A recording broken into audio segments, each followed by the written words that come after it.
Vous savez, il y a une chose que je réalisais et que je n'ai jamais réalisée. Bizarrement, ça ne m'est jamais, je n'ai jamais vu les choses de cette manière depuis que nous faisons ces 12 jours de prière à la fin de chaque année.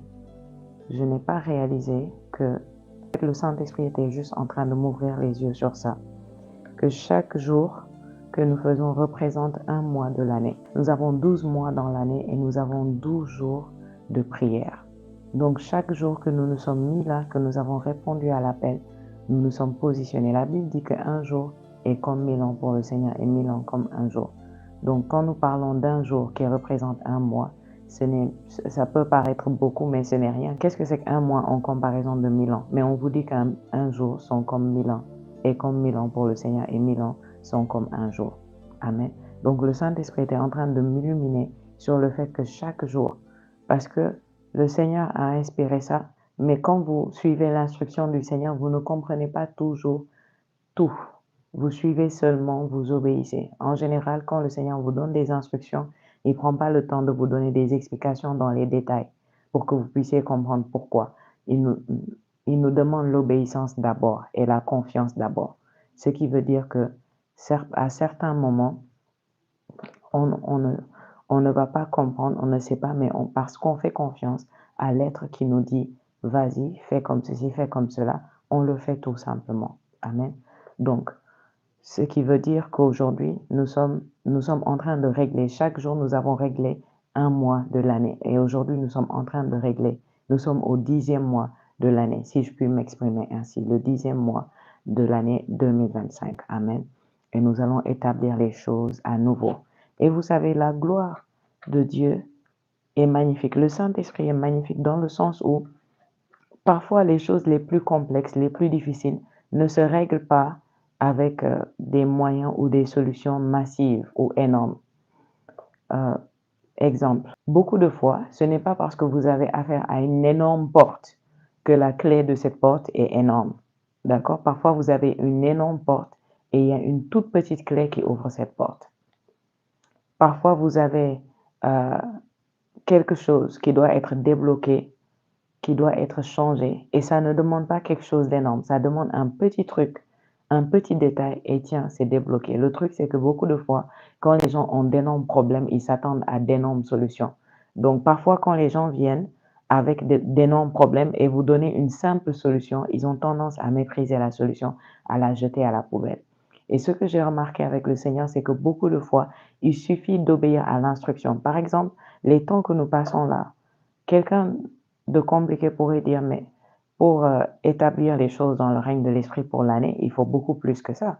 On prie combien de temps en général? 30 minutes, vous voyez, 40, 45 minutes maximum. Ensuite, on confesse. Mais le Saint-Esprit n'est pas comme ça. Dieu n'est pas comme ça. Il nous dit 12 jours et voici ce que vous allez faire durant ces 12 jours, ensemble, quand on est ensemble, et puis ce que chacun peut faire quand il est seul. Alléluia. Je me rappelle au fil des années, dans le leadership avec les enfants, les brebis que Dieu me confiait, il y a eu des fois où nous sommes allés en retraite parce que le Seigneur a dit maintenant, allez en retraite. Par exemple, cette année, nous avons eu ce qu'on appelle le CAP, le camp de l'amour et de la puissance. Donc, beaucoup de fois, quand le Seigneur nous a dit, allez faire le CAP, et que peut-être c'était compliqué par rapport à l'emploi du temps, par rapport aux moyens, à l'heure où il nous dit de faire, et qu'on s'est battu à obéir et à aller. Qu'est-ce qui s'est passé? Je me rappelle certaines fois où dès qu'on est arrivé sur le lieu du cap, vous voyez, et qu'on a commencé à prier, le Seigneur nous a dit, ce que vous êtes venu chercher, ce pourquoi vous êtes venu, je vous l'ai déjà donné. Rien que par le fait que vous avez obéi, vous avez laissé toutes vos activités, vos études, vos cours, le travail, la famille, tout le monde, vous avez tout laissé pour venir vous isoler ces quelques jours pour moi. Rien que par ça, par ce geste-là, vous avez déjà reçu ce pourquoi je vous ai appelé. C'est extraordinaire, non? Donc nous sommes juste là, on est arrivé, on est en train de prier pour lancer la retraite et Dieu dit, c'est bon, j'ai déjà tout fait.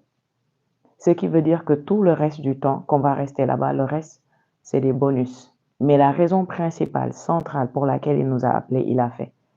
Pas parce que nous avons déjà commencé, parce que durant les caps, parfois nous prions pendant des heures. Vous voyez, pas parfois, toujours nous prions pendant des heures. Nous avons des temps dans la parole pendant des heures aussi. Tout est massif là-bas. On ne fait rien petit parce que c'est des temps particuliers. Donc, il ne nous dit pas, je vous le donne après qu'on ait fait notre premier 10 heures de prière en langue. Il ne nous dit pas, je vous les donne après qu'on ait fait 4 heures à écouter la parole de Dieu. Vous voyez, il nous dit, je vous le donne maintenant parce que vous avez juste obéi, vous vous êtes déplacé, vous êtes arrivé ici, là où je vous ai appelé, dans ce lieu d'isolement. Vous vous êtes isolé pour moi. Voilà, c'est fait pour vous. Donc, après, vous vous rendez compte que, waouh, donc, ce que je suis venu chercher là, c'est bon, quoi, c'est fait. Parce que juste j'ai obéi, pas parce que j'ai fait de longues heures. Donc, l'obéissance vaut mieux que le sacrifice. Beaucoup de gens passent à côté de leur temps de visitation, de leur temps d'élévation, de leur temps de promotion parce qu'ils négligent ce qu'on appelle l'obéissance. Ils veulent faire les choses comme ils les sentent, quand ils les sentent. Ils veulent faire les choses seulement quand ils voient que, ok, là c'est possible pour moi, c'est commode, je vais le faire. Si c'est pas commode, je ne le fais pas.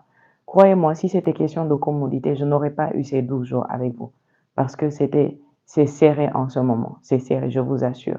C'est incroyable. Parfois, je finis ici, j'enchaîne jusqu'au lendemain pour avoir un temps pour dormir. Parfois, je dors 2 heures. Parfois, 1 heure, je me lève.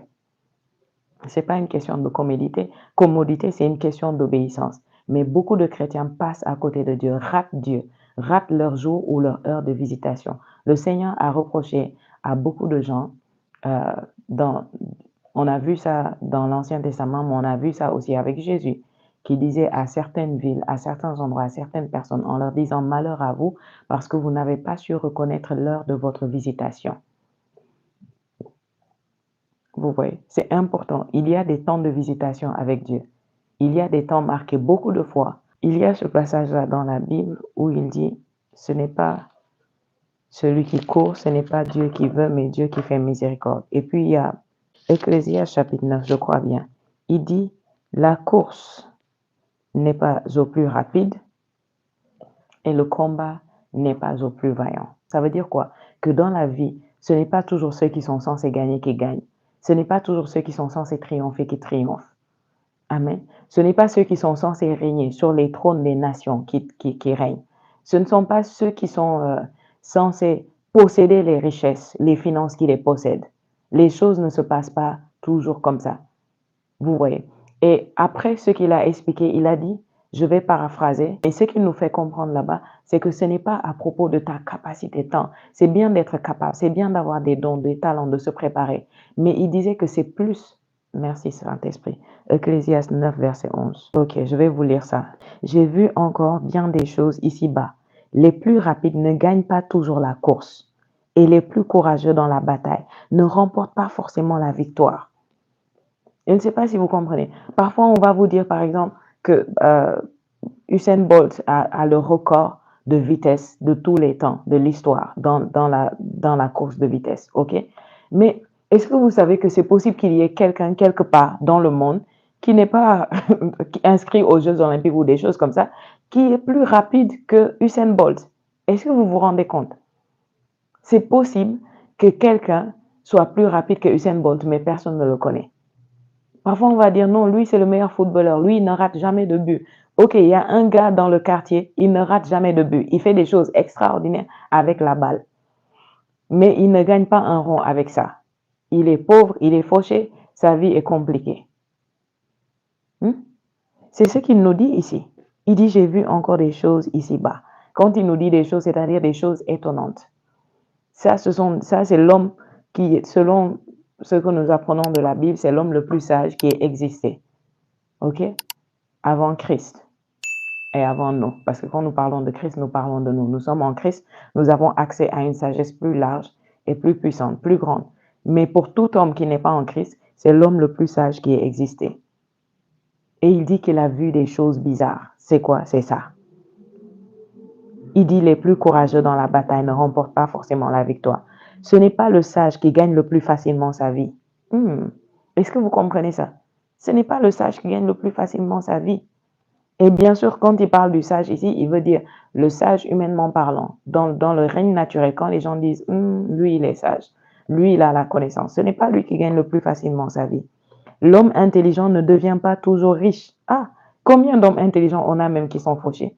Combien qui ont des doctorats, qui ont des masters en ceci, en cela? Il y a des gens, ils ont des valises de diplômes. Partout où on dit formation, ils vont. Ils ont fait plusieurs universités. Ils ont des diplômes, des diplômes, des diplômes. Ils ont la tête grosse comme ça. Qu'est-ce qu'il dit? Il dit, le plus intelligent ne devient pas toujours riche. Et ça me rappelle le passage où le Seigneur dit dans 1 Corinthiens, je pense, il a dit que celui d'entre vous qui est sage devienne fou. Amen. Afin d'être réellement sage. En d'autres termes, que celui qui est sage de la sagesse des hommes devienne fou pour avoir la vraie sagesse, celle qui vient de Dieu. Amen. Il dit, pas toujours riche et les savants ne sont pas forcément honorés. Chacun peut avoir de la malchance. Les savants ne sont pas forcément honorés. J'ai appris dans l'histoire que le premier homme qui a dit que la terre était ronde, on l'a décapité pour avoir dit une chose pareille. Parce que les hommes à l'époque croyaient que la terre est plate. Imaginez ça. Ils étaient sûrs que la terre est plate. Quelqu'un se lève et il dit non, en fait, moi, un génie, un vrai génie, parce que la terre est ronde, ok? Aujourd'hui, on va rire du fait que quelqu'un a pu croire que la terre est plate. La terre est ronde. Ok, on va te décapiter pour ça. Aujourd'hui, l'histoire retient qu'il a été celui qui a dit ça. Donc, il n'a pas été honoré de son vivant. Et beaucoup de gens qu'on célèbre aujourd'hui, qui ont fait des choses de l'impact dans l'histoire, n'ont pas été honorés ou célébrés de leur vivant. Quand vous regardez la partie où il dit « Chacun peut avoir de la malchance », dans une version amplifiée, qu'est-ce qu'il dit là-bas? Il dit « C'est à propos d'être au bon endroit, au bon moment ». Tout est question de timing dans la vie. Donc, tout est question de timing. Et c'est là où la sagesse intervient. Parce que sans la sagesse, tu ne sauras pas quel pas poser à quel moment. Tu ne sauras pas que là, c'est mon temps. C'est l'heure de ma visitation et tu vas passer à côté. Et je vous assure que beaucoup de gens passent à côté. Et la plupart des gens qui tournent en rond, qui font du surplace, que leur vie ne change pas, leur vie n'avance pas depuis longtemps, leur problème, c'est ça. C'est que eux, ils fonctionnent au feeling. Et on a parlé de changement. S'il y a une chose qu'il faut changer en 2025, c'est ça. Et changer ça dès à présent.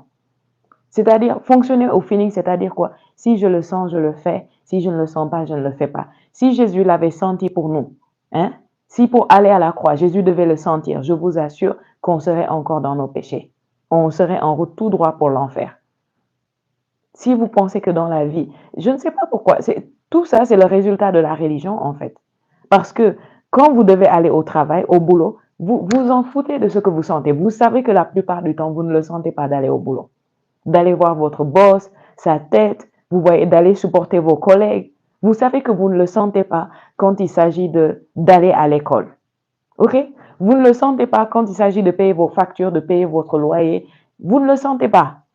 Quand vous devez boire ou manger, vous ne le sentez pas toujours. Mais vous le faites quand même. Pourquoi? Parce que vous savez que ça doit être fait. Pourquoi maintenant, quand il s'agit des choses spirituelles, quand il s'agit des choses de Dieu, de la marche de Dieu, on suppose que non, je dois le sentir d'abord. Si je ne le sens pas, je ne suis pas dedans.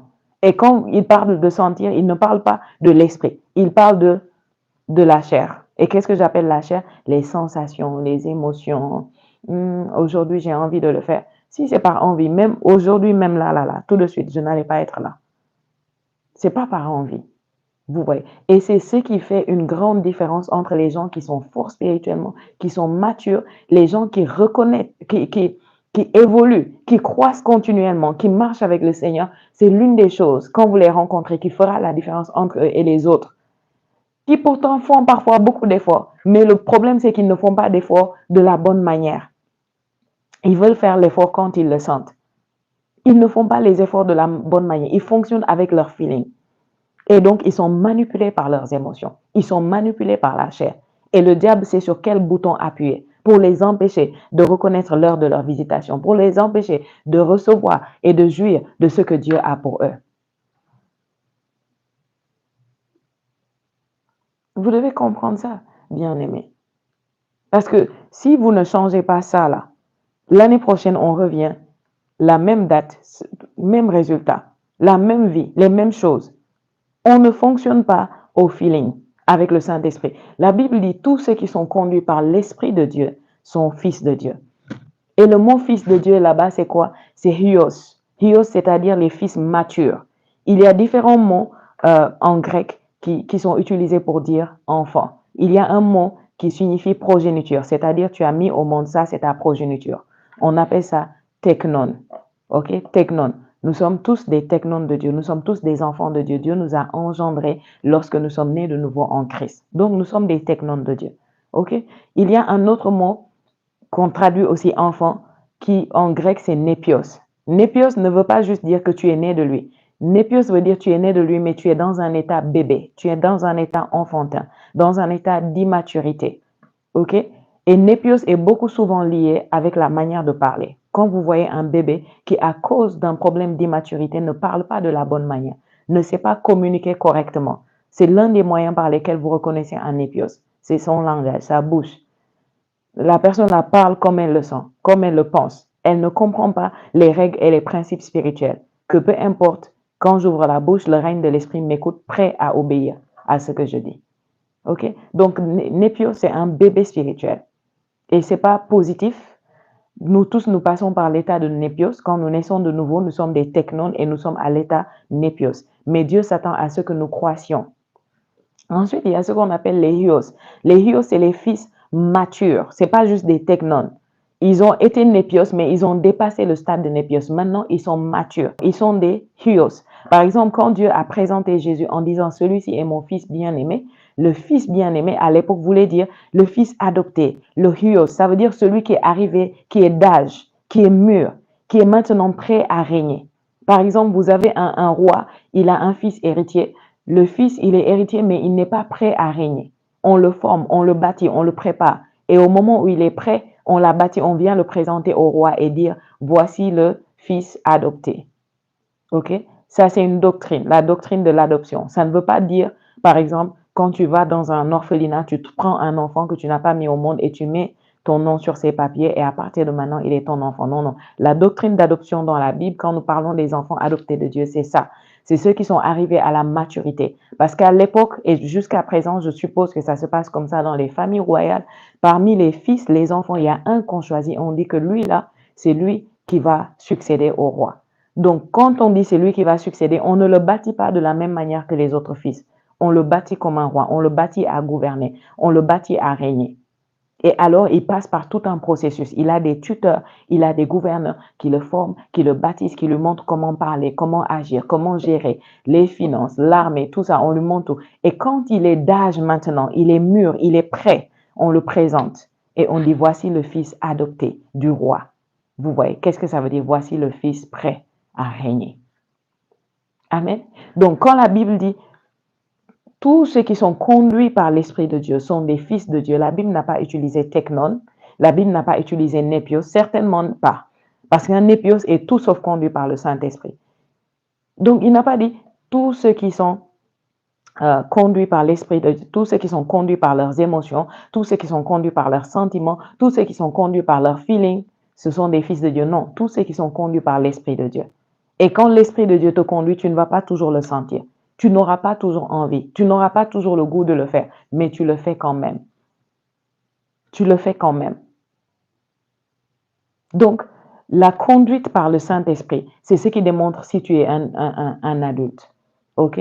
Ou si tu te rapproches au moins de cet âge. Plus le Saint-Esprit te conduit, plus on sait que tu es d'âge. Regardez l'armée, comment ça se passe dans l'armée. À quelle heure on les réveille? Comment on les fait travailler? Comment ils galèrent là-bas? Mais ils n'ont pas le droit de dire, je ne le sens pas aujourd'hui d'aller courir. Réveillez-vous. On siffle, réveillez-vous. Allez, c'est l'heure. Non. Dès qu'on dit ça, tu sautes de ton lit, tu arranges ton lit, tu t'habilles, tu es prêt. Pourquoi? Parce que tu es dans l'armée, tu es un soldat. Et là, la nation peut compter sur toi. Parce que l'armée, c'est eux qui veillent sur la nation. C'est eux qui s'assurent que nous sommes en sécurité. Imaginez si notre armée est remplie de gens qui fonctionnent au feeling. On est en danger. Notre vie est en danger. Parce qu'on a une armée où les gens, quand on siffle le truc pour dire levez-vous, ils sont du genre aujourd'hui je ne le sens pas. Et pas tout le monde répond. Certains seulement répondent. Vous vous rendez compte? Aujourd'hui je ne le sens pas. Tu ne le sens pas. Mais il y a toute une nation qui compte sur toi. Il y a des vies en péril, il y a des vies en jeu. Quand l'ennemi vient pour attaquer, dans quel état tu dois être? Est-ce que tu dois essayer d'écouter tes feelings, ton corps pour savoir est-ce que tu as envie ou le goût de le faire? Tu ne vas pas le faire. Tu vas juste répondre parce que tu sais que tu es dans l'armée et ta nation compte sur toi, ton peuple compte sur toi. Si tu ne réponds pas à l'appel, il y a des vies qui sont en jeu. Bien-aimés, nous devons comprendre cela avec Dieu. C'est pourquoi peu dans le corps de Christ. C'est triste de le dire. Et pourtant, le Seigneur revient bientôt. Et il revient pour une église parfaite. OK?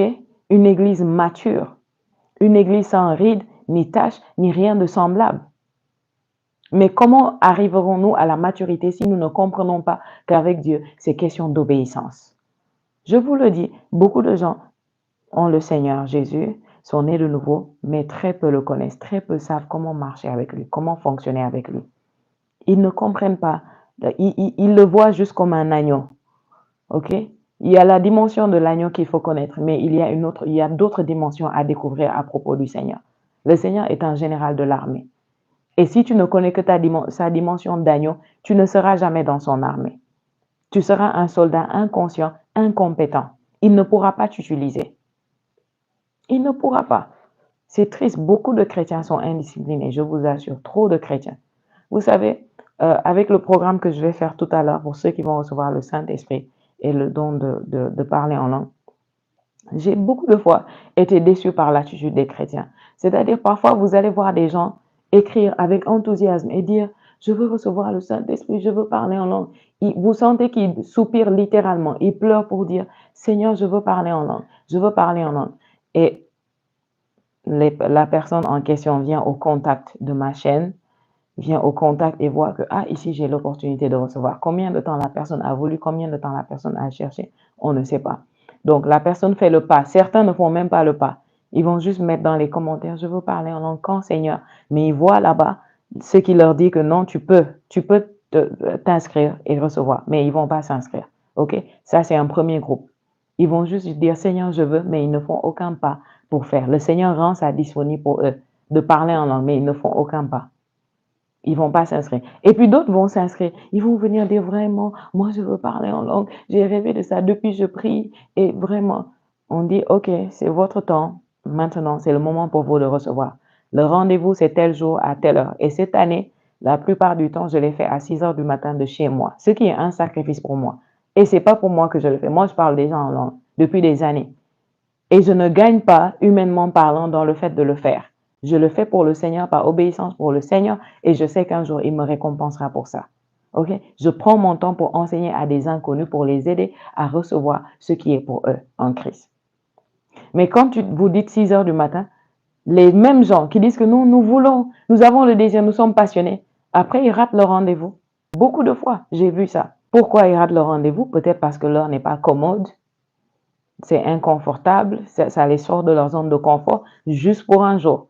C'est pas qu'on te contacte à une heure qui n'est pas commode pendant toute une semaine, juste un jour.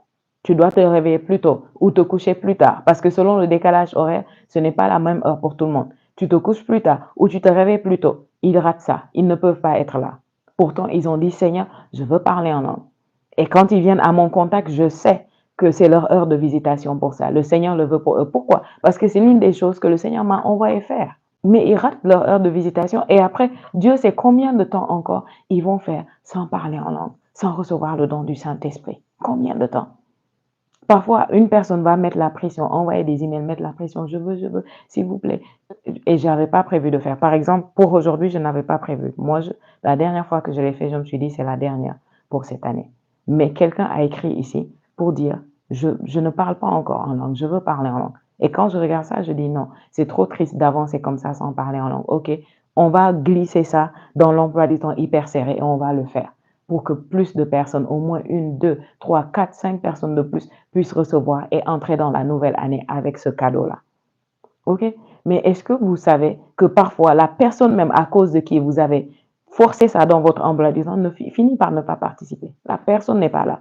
C'est d'autres à qui vous n'aviez pas pensé qui vont venir jouir de ça. Il y a beaucoup, beaucoup de ça dans le corps de Christ. Et Jésus revient bientôt, bien-aimés. Nous devons apprendre à fonctionner avec la mentalité de soldats et à répondre comme des soldats. Nous devons l'apprendre.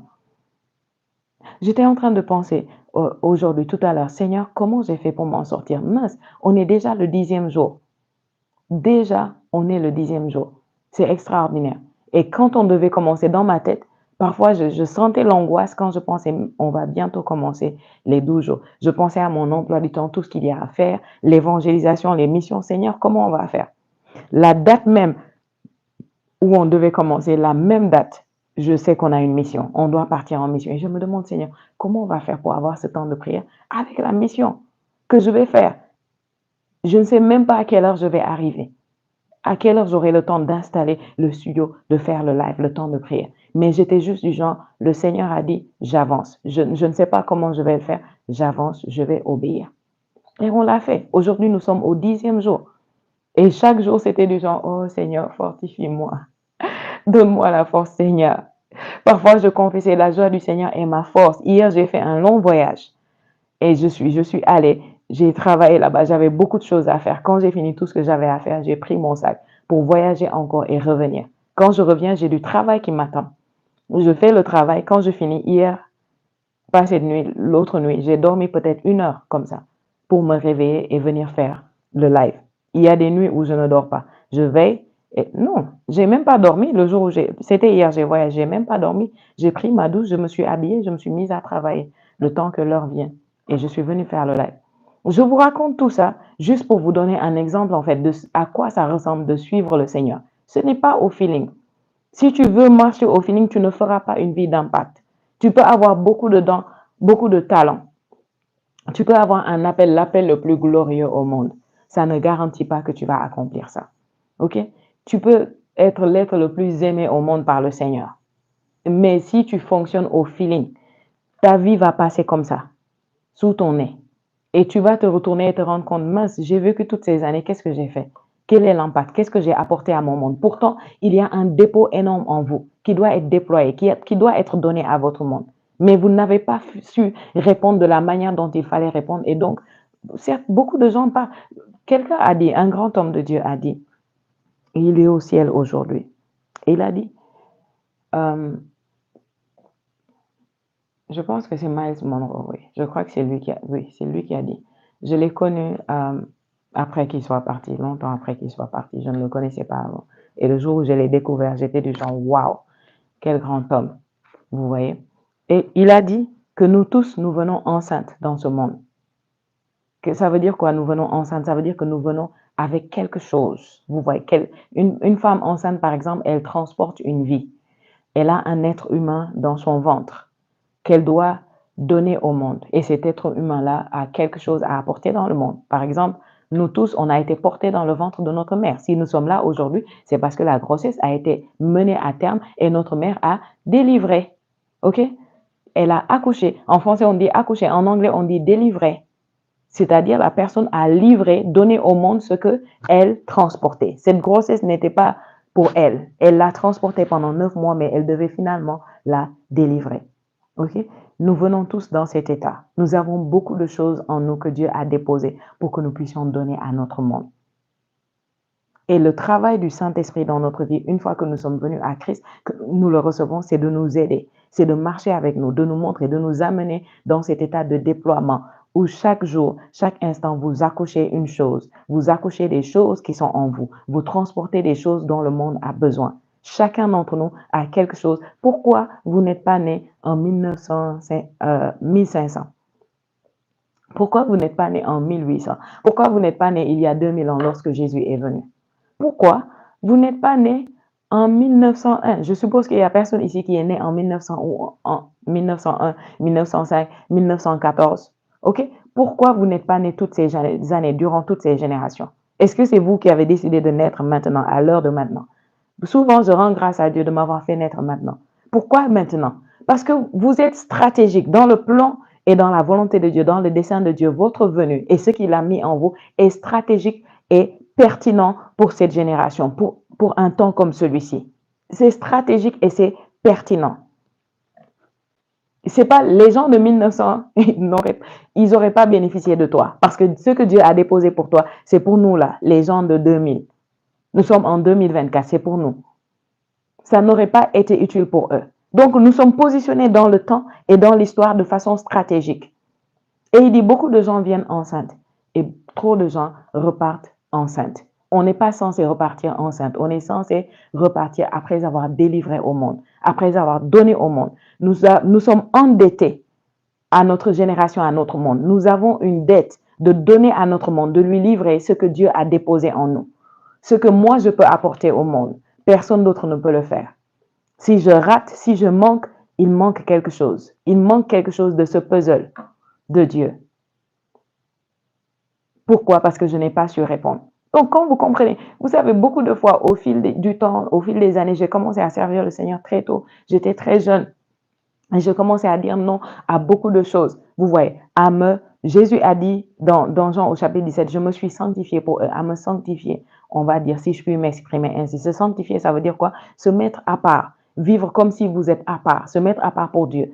En tout. Vous voyez, quand je vivais cette vie-là et je la vis toujours, beaucoup de fois, quand parfois j'étais tentée, vous voyez, quand je regardais les autres jeunes de mon âge faire des choses, aller par-ci, par-là, vous voyez, aller en boîte. Moi, je n'allais pas en boîte. La seule fois où j'ai été en boîte dans ma vie, on m'a presque forcé. Mes amis étaient des gens, non, viens, aujourd'hui tu vas aller, tu ne vas jamais, aujourd'hui tu vas aller. Et je suis allée en tapette. J'avais ma petite robe, je suis allée avec mes amis, je suis allée en tapette. Tellement j'avais pas envie. C'était du genre, juste la pression, tu dois absolument aller aujourd'hui. Je dis, OK, je vous suis. Je suis allée avec eux et on est resté, on est arrivé assez tôt, il n'y avait pas encore beaucoup de monde. Après, à un moment, les gens ont commencé à arriver, les lumières ont commencé à changer, j'ai vu les gens fumer, j'ai vu des inconnus essayer de m'approcher. Je n'arrivais pas à supporter l'atmosphère. J'ai appelé une personne que je connaissais qui habitait aux alentours de là-bas. Vous êtes chez vous? La personne m'a dit oui. J'ai dit OK, je viens. Parce que je savais que c'était des gens qui d'habitude la nuit ne dorment pas. Ils sont là en train de discuter.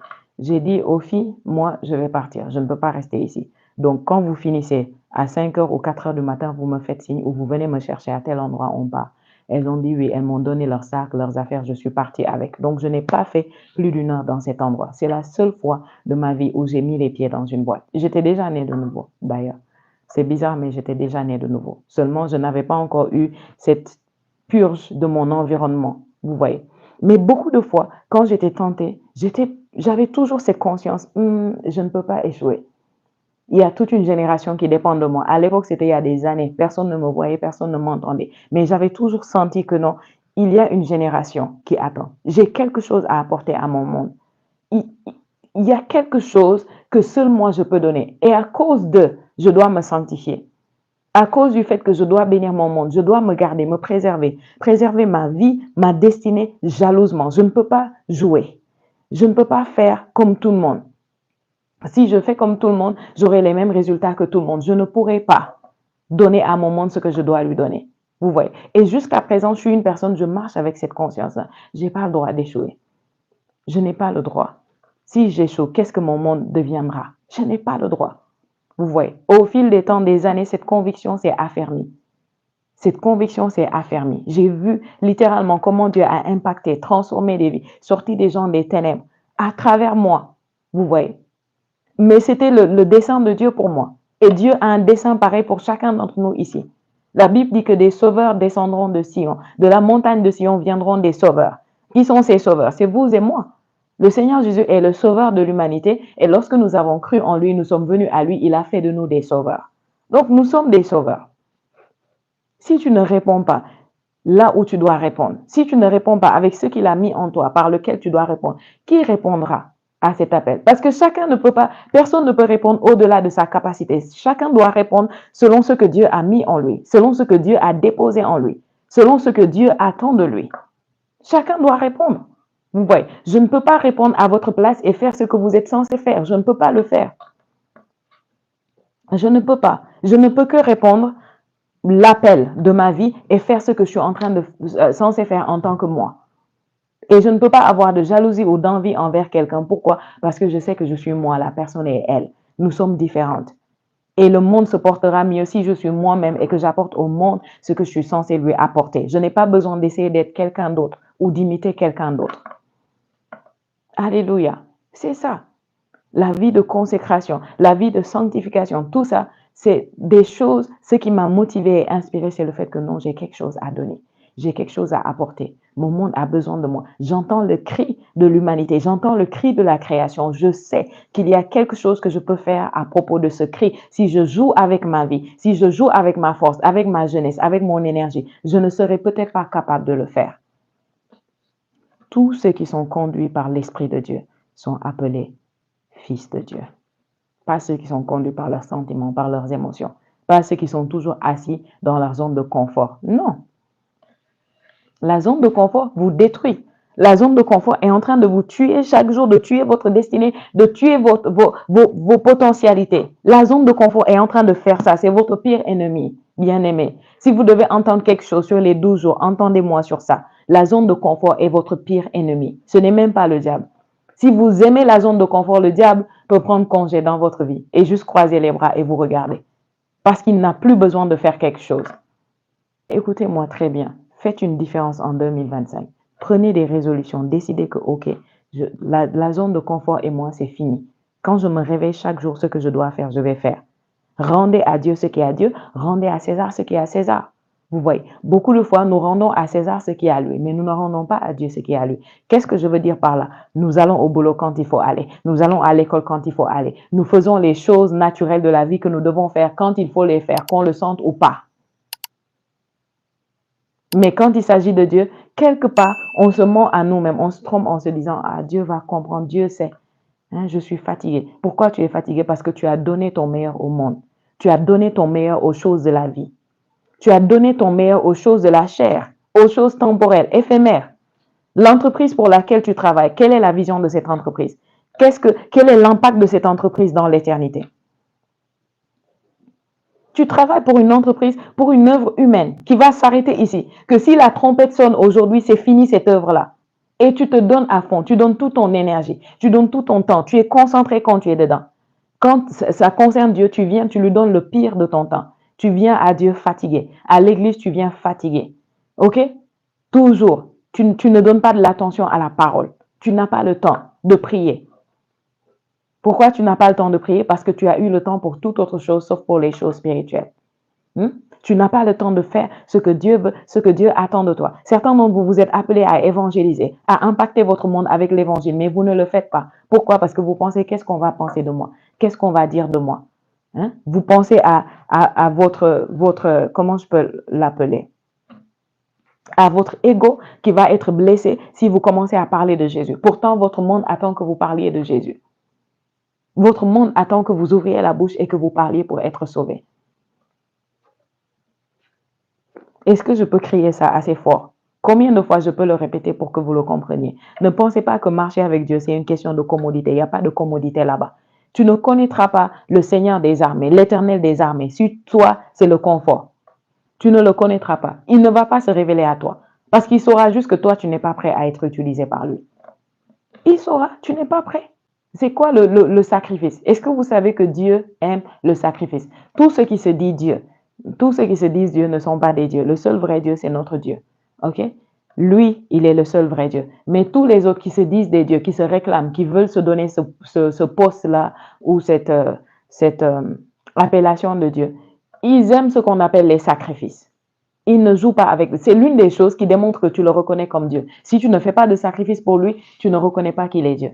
Tu penses qu'il est Dieu, tu le dis. C'est pourquoi il dit, ce peuple m'honore du bout des lèvres, mais son cœur est loin de moi. Qu'est-ce que tu fais dans ta vie de chaque jour qui montre que oui, que ta vie, ton style de vie confesse qu'il est Dieu? Quels sont les sacrifices que tu fais?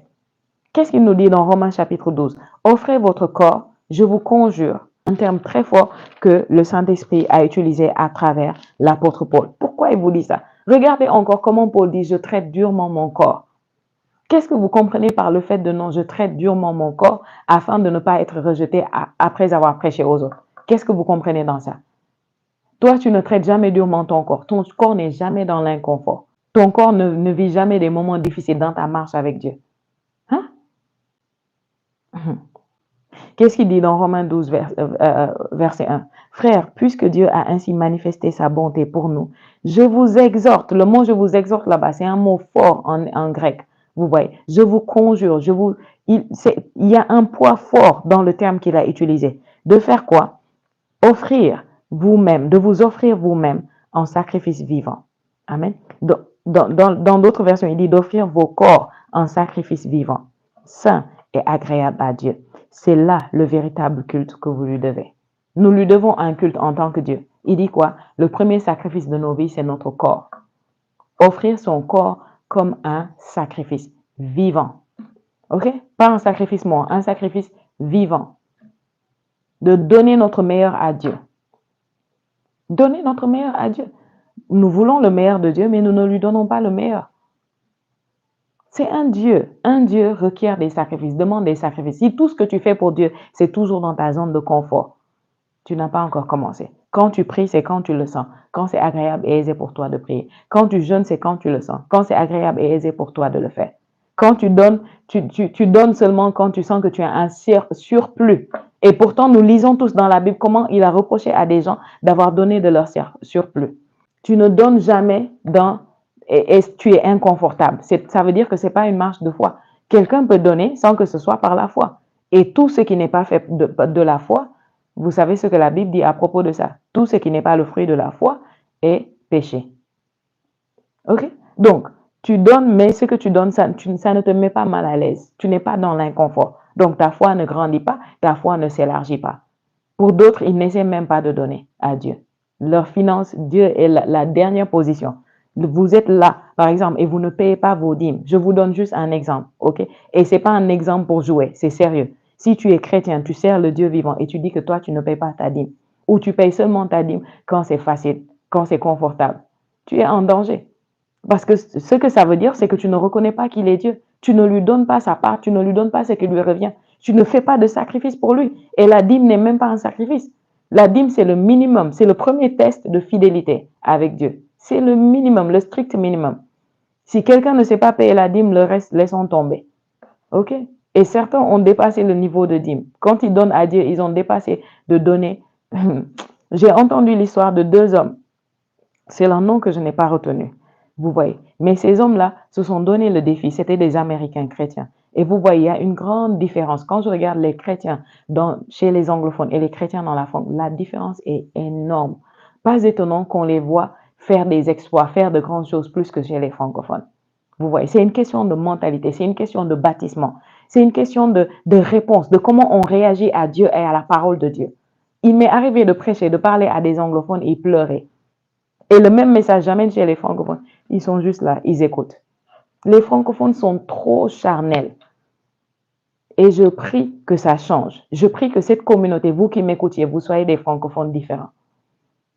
Des francophones différents. Les anglophones sont toujours prêts à faire des sacrifices énormes pour Dieu. C'est des gens qui tremblent devant Dieu, tremblent pour Dieu. Quand c'est les choses de Dieu, ils sont prêts. Ils courent. Quel que soit leur statut, quel que soit leur niveau dans leur vie, ils peuvent être président de la République, chef d'entreprise, chef de multinationale. Quand il s'agit des choses de Dieu, ils tremblent. Ils ne jouent pas avec. Mais les francophones traînent des pieds. Les francophones sont souvent nonchalants, charnels, insolents aussi, très insolents, avec les choses de Dieu, avec l'œuvre de Dieu.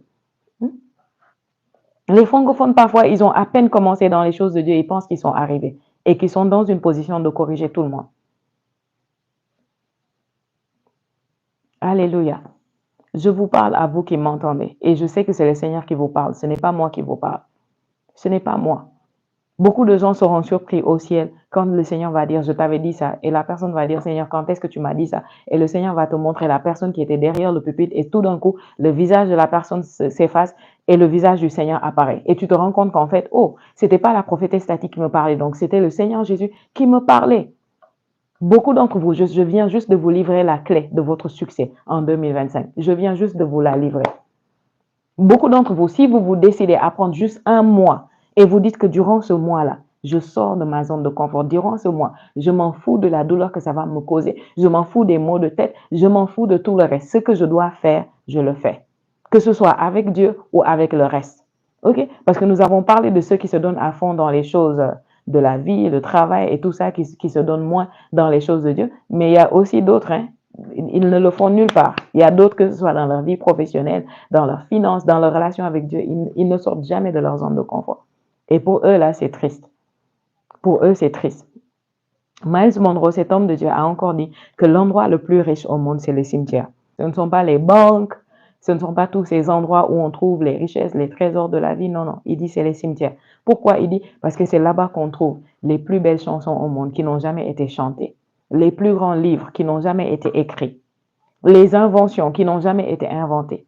Beaucoup de gens meurent avec le potentiel que Dieu a déposé en eux. Pourquoi? Parce qu'ils n'ont pas su comprendre. Pour que ce potentiel se déploie, il faut que je fasse quelque chose. Hier, il y a quelque chose que le prophète disait. Il a dit, beaucoup de gens sont dans un état brut et c'est à cause de ça que Dieu ne peut pas les utiliser. Vous voyez, parce que quand nous prenons l'or, quand nous prenons le diamant, nous les tirons du sol, qu'est-ce que nous faisons? Nous les raffinons. Sans le raffinement, quel que soit le potentiel de ce diamant ou de cet or, nous ne pouvons pas prendre avantage, nous ne pouvons pas en profiter. Il dit, beaucoup d'entre vous, Dieu ne vous utilise pas parce que vous êtes encore trop brut. Vous n'acceptez pas de passer par le processus de raffinement. Et l'or est raffiné au feu. Le diamant est raffiné au feu. Les métaux précieux sont raffinés au feu. Parce que vous n'acceptez pas, vous êtes encore dans un état brut. Et il a dit, raffinez-vous, acceptez de vous raffiner afin que Dieu puisse vous utiliser. OK? Quand vous voyez l'or, le diamant dans son état fini, c'est beau à voir. C'est magnifique. Mais c'est passé par quelque chose, par un processus qui n'est pas agréable, qui n'est pas confortable, qui n'est pas commode du tout. Vous voyez? Donc, il y a un besoin de raffinement pour chacun d'entre nous. Au fur et à mesure qu'on se raffine, on se déploie, on livre, hein? On délivre au monde ce qu'on a apporté à notre monde. Nous sommes endettés envers notre génération. Est-ce que vous allez mourir avec cette dette ou vous allez la payer pour ceux qui comptent mourir? Est-ce que la trompette va sonner et vous partez avec cette dette ou bien vous allez livrer cette dette? Si je suis sur la terre, si j'ai le goût d'être sur la terre, c'est pour payer cette dette-là à ma génération. C'est pas pour autre chose. Je vous l'ai déjà dit, je vous le répète, je n'ai pas tellement d'attachement aux choses de la vie. Moi, parfois, je me pense à moi, je me demande, est-ce que je suis normale? Qu'est-ce qui m'arrive? Je n'ai pas trop d'attachement. Franchement, je vous le dis sincèrement, il n'y a pas beaucoup de choses dont j'ai le goût. Je ne m'amuse pas des choses qui amusent les autres. Je ne m'éblouis pas des choses qui éblouissent les autres. Je ne m'éblouis que des choses spirituelles, que des choses de Dieu. C'est ces choses qui font vibrer mon cœur, qui me donnent des sensations fortes. Donc, pourquoi je suis là? Ma dette. La seule crainte que j'ai dans ma vie, c'est de me retrouver dans le Seigneur, devant le Seigneur, et qu'il me dise, tu n'as pas fait, tu n'as pas donné, tu n'as pas livré ce que je t'avais donné. Rappelez-vous la parabole des talents, parce qu'il demandera à chacun en accord avec ce qu'il lui a donné. Il demandera à chacun en accord avec ça. Rappelez-vous cette parabole. Il t'a donné 1, 2, 3, 4, 5. Il va te demander, qu'est-ce que tu as fait de ce que je t'ai donné? Tu ne vas pas dire, Françoise, à cause de Françoise, à cause de Jean, à cause de Georges, à cause de mon père, à cause de ma mère, à cause de mon handicap, à cause de cette difficulté, à cause de la fatigue. Tu ne peux pas donner des excuses comme ça devant le Seigneur. Bien-aimé, je prie qu'aucun d'entre nous n'ait à donner de telles excuses devant le Seigneur.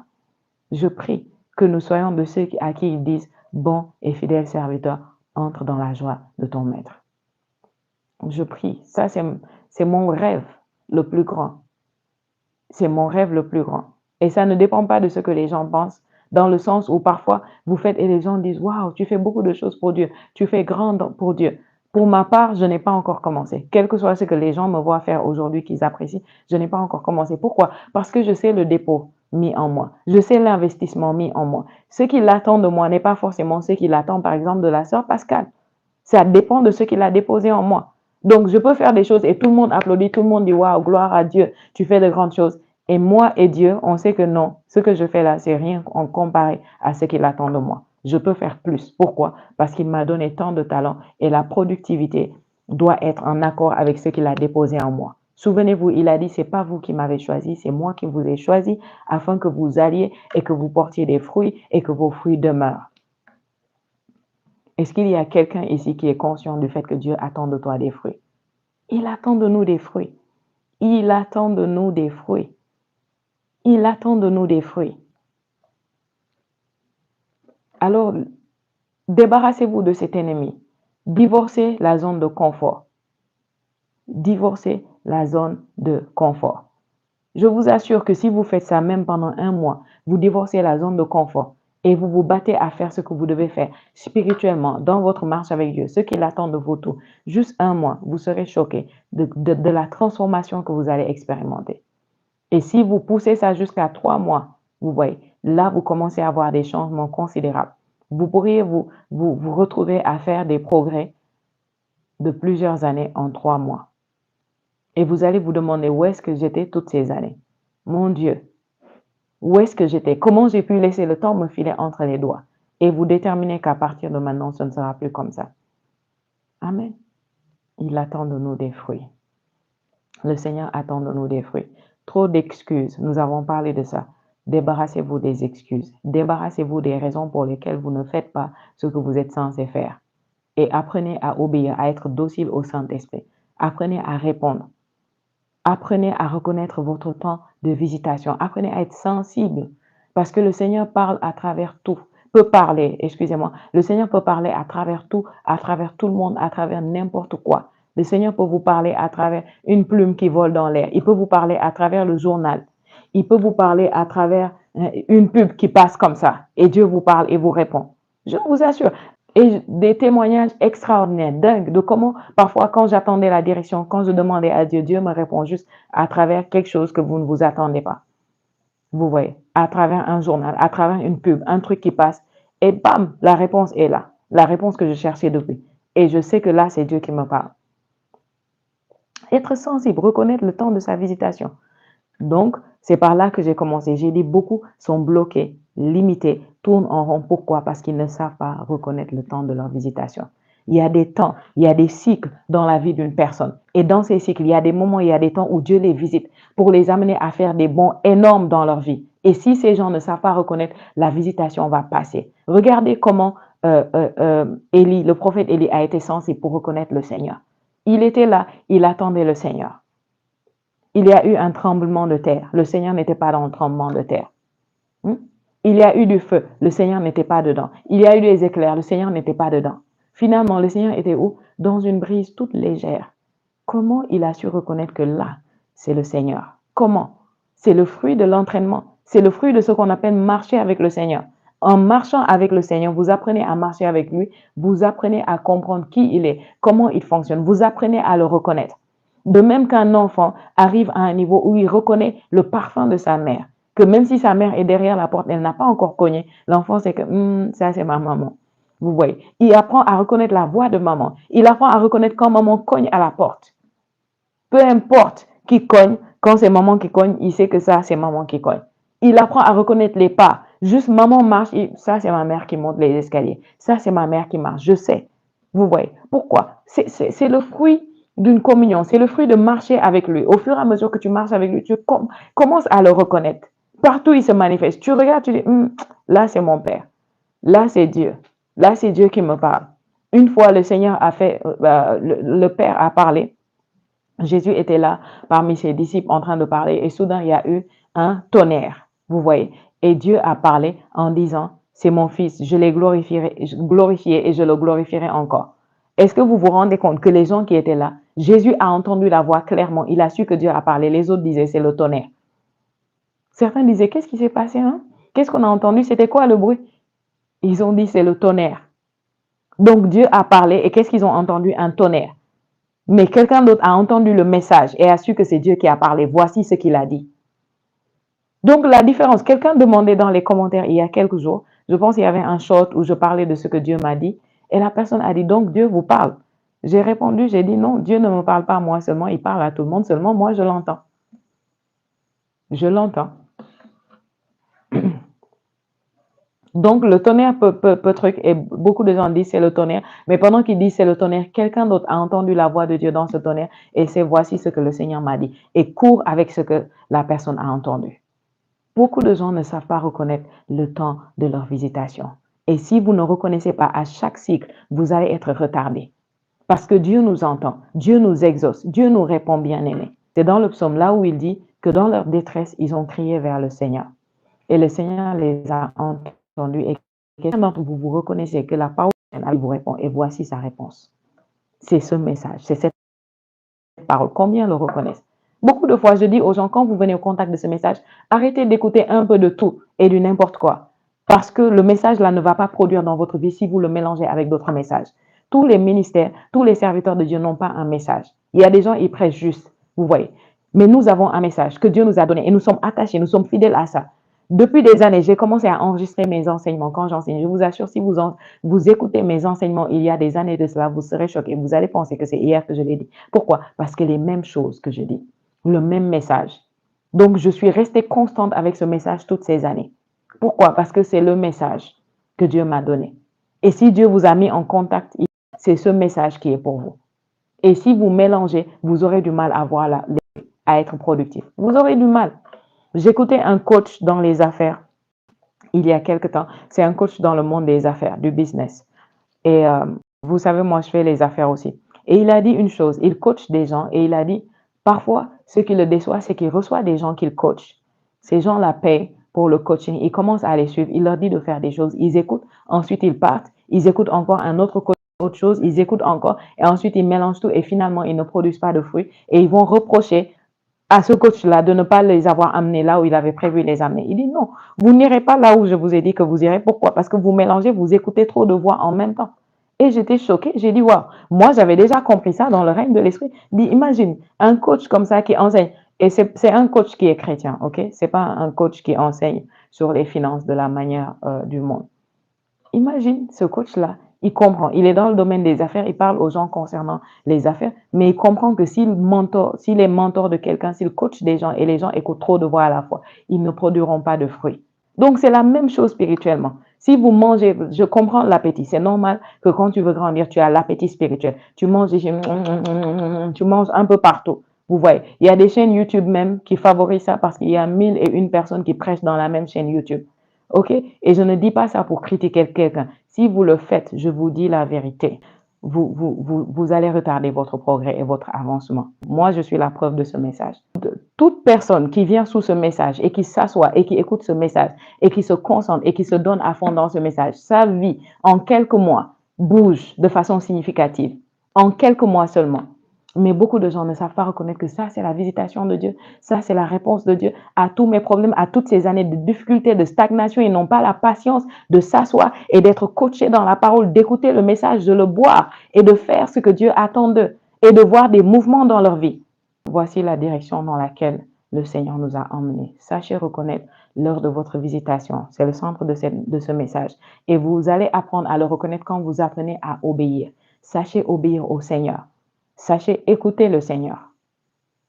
Sachez suivre la voie du Seigneur. Quand il vous dit de faire quelque chose, quand il vous donne une instruction, que ce soit de façon directe ou à travers les personnes qu'il a positionnées sur votre vie pour vous bénir, hein, bougez, bougez, bougez et faites. Écoutez, parce que Dieu ne va pas toujours vous parler directement. Pas toujours. Spécialement quand vous êtes encore en train de grandir, non.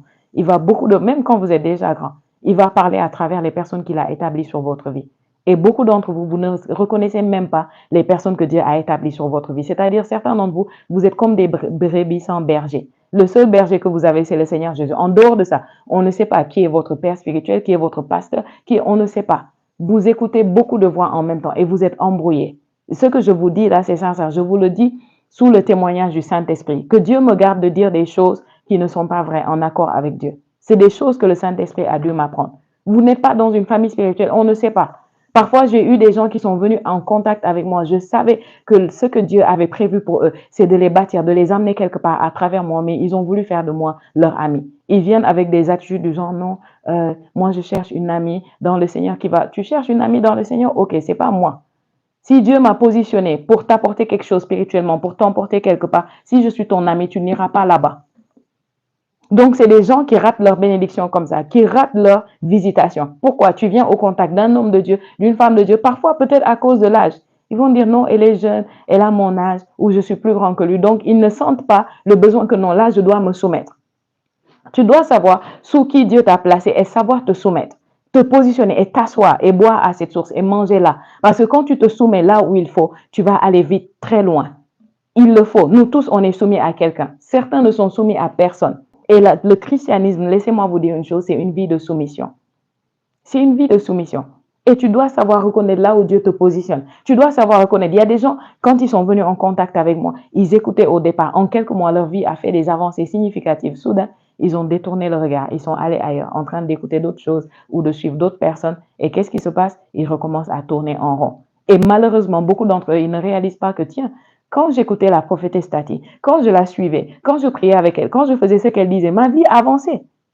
Maintenant, j'ai arrêté et c'est comme si je recommence à tourner. Ils ne réalisent pas. Pourquoi? Parce que ça même, il faut le Saint-Esprit, il faut l'illumination, il faut que Dieu te jette la lumière pour que tu saches reconnaître que quand j'écoutais cet homme de Dieu-là, quand j'écoutais cette femme de Dieu, quand j'étais toujours en train d'écouter ses messages, de suivre, de faire ce que la personne disait, ma vie avançait, ma vie bougeait. Et depuis que j'ai arrêté, quand je l'écoutais, j'avais le goût de prier, j'avais le goût de méditer, j'avais le goût de confesser. Toujours. Et ils ne comprenaient pas d'où venait ce feu-là pour faire ce qu'ils étaient censés faire. Ils ne comprennent pas que chaque homme de Dieu, chaque femme de Dieu transporte une grâce, transporte quelque chose pour les personnes à qui Dieu les envoie. Dieu ne m'envoie pas à tout le monde. Il y a un peuple vers qui Dieu m'envoie. Et ces gens-là vers qui Dieu m'envoie, quand ils entendent ma voix, ils doivent savoir discerner que ça, c'est la voix de Dieu pour moi. Je me soumets ici, je me positionne ici et je m'assois. Il y a trop de choses sur Internet. Il y a trop de voix à écouter. Et toute une vie, même si vous viviez 1000 ans, ce ne serait pas suffisant pour écouter tous les hommes de Dieu, toutes les femmes de Dieu qui sont là. C'est pourquoi je vais vous surprendre. Une fois qu'on part au ciel, on va continuer à apprendre. On va continuer à grandir dans la parole. Ça ne va pas s'arrêter ici. Pourquoi? Parce que la vie ne suffit pas. Donc, si toi, tu veux écouter tout le monde à la fois, qu'est-ce que tu vas devenir? Quel genre de personne? Il y aura tellement de mélange en toi. Et beaucoup de chrétiens, malheureusement, aujourd'hui, sont confus. Quand ils parlent la parole de Dieu, ils discutent, ils essaient d'enseigner. Vous vous dites, mais vous avez l'impression que la personne a pris des pâtes, de la soupe, du riz, des saucissons, de la viande, du poulet et mélangé tout quoi dans un plat et servi ça. Vous vous dites, qu'est-ce que c'est que ça? Qu'est-ce que c'est? Pourquoi? Parce qu'ils ont été élevés à manger un peu du tout, manger un peu partout. Vous voyez? Excusez-moi du terme, mais ils sont un peu comme les porcs dans le règne naturel. Les porcs mangent du tout, mangent partout. Vous voyez? Donc, vous devez savoir où Dieu vous a positionné, quelle est votre place. Vous vous positionnez là et Dieu vous nourrit là-bas. Vous êtes stable, vous êtes constant. Il y a des chrétiens, ils pensent qu'ils sont les Nations Unies des églises. Ils ont fait tout. J'ai rencontré un chrétien il n'y a pas, je pense hier ou avant-hier, et j'essayais de lui parler de Jésus le jour de Noël. Et il me disait, moi j'ai fait tellement d'églises. Ici, là, à Dakar, j'ai fait beaucoup d'églises. Il dit, à ce niveau, je ne vais plus à l'église. Et ça ne m'étonne pas.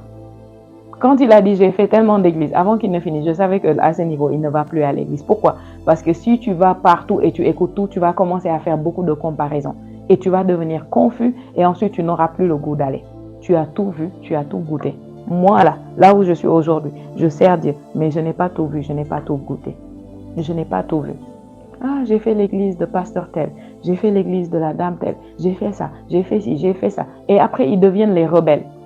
Ils deviennent les frustrés. Ils s'érigent eux-mêmes en juges de l'église, en juges des chrétiens. Eux-mêmes, ils s'érigent comme des juges des hommes de Dieu. Ils se croient assez forts ou assez grands, assez élevés pour dire tel homme de Dieu, il est vrai. Lui, là, c'est un faux. Lui, je le connais, les choses qu'il fait là. C'est eux qui viennent faire des choses comme ce que le gars de tout à l'heure là était en train de faire. Des gens insoumis, des gens rebelles, des gens qui sont des chèvres dans le troupeau du Seigneur. Parce que le Seigneur a des chèvres et il a aussi les brebis. Et à la fin, il va dire les brebis, venez ici, les chèvres, allez là-bas. La différence entre la chèvre et la brebis, c'est quoi? C'est quoi la différence? Les brebis suivent, les brebis sont dociles. Les brebis entendent la voix et reconnaissent la voix du berger. Les chèvres, n'en parlons pas, les chèvres sont terribles. Je vous invite à suivre le message du prophète Eliezer qui a été posté hier, je pense. Il parle de ça là-bas, de comment les brebis sont, les chèvres ou les boucs sont difficiles à conduire. Ce sont les chèvres comme ça. La personne qui est venue commenter, vous les voyez souvent venir commenter des lives comme ça, ce sont les chèvres. Ils n'ont pas le temps pour aller se bâtir eux-mêmes, grandir spirituellement, quand ils ne sont pas des sorciers, bien sûr, parce que parfois, ce sont juste des sorciers, des agents du diable qui viennent pour troubler, vous voyez. Mais quand ils ne sont pas des sorciers, beaucoup de fois, qui se disent enfants de Dieu, ce sont des chèvres du Seigneur, qui ne sont soumis nulle part, assis nulle part, qui ne connaissent pas l'autorité spirituelle, qui injurient les gloires, comme dit la Bible, vous voyez, qui négligent tout ce qui est sacré, qui ne connaissent pas honorer et respecter ce qui est sacré. Moi, je ne vais jamais dire du mal d'un leader spirituel, même si ce n'est pas un chrétien.